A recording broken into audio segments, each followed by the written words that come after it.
Never go out playing Pokemon Go at night.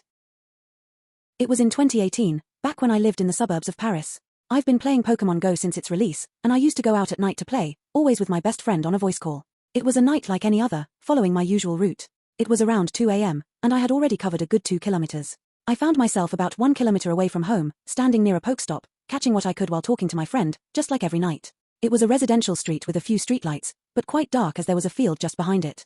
After about 5 minutes, I noticed a man in his 30s on the opposite sidewalk, just a few meters away from me, holding hedge shears in his hand, and there was a pile of branches at his feet.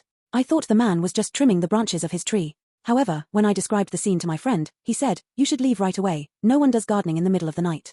Despite my friend's warning, I was so focused on Pokemon Go that I wanted to capture all the Pokemon before leaving, so I stayed, while keeping an eye on the man's actions. As I looked at the man, I realized he wasn't cutting any branches, he was only staring at me. He would occasionally move and hide behind a parked van nearby while spying on me through the windows. However, he knew very well that I could see him, and I began to feel scared.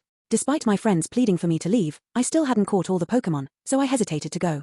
The man continued his strange behavior, crossing over to my side of the street and hiding behind some bushes while staring at me. Then he went back to his pile of branches and stared at me again. Finally, I had enough. I decided to leave. I walked normally towards my home, trying not to show any fear. I had a straight path back home. My friend on the call asked me to check behind me in case the man was following me. Indeed, he was, still holding the hedge shears, about 10 meters behind me. I then made a left turn instead of going straight, even though it made my way longer. I wanted to be sure that he was following me and that it wasn't a coincidence. He continued to follow me. I picked up my pace, taking snaps just in case something happened. When I reached the end of the street, I was out of breath but safe. There was no one behind me. I entered my home, feeling relieved. Suddenly, a white car pulled up right in front, stopped, and the driver's window rolled down. It was the man with his pruning shears. Now, he knew where I lived. I rushed inside, locked everything, grabbed a kitchen knife, and waited until someone woke up so I could go to bed.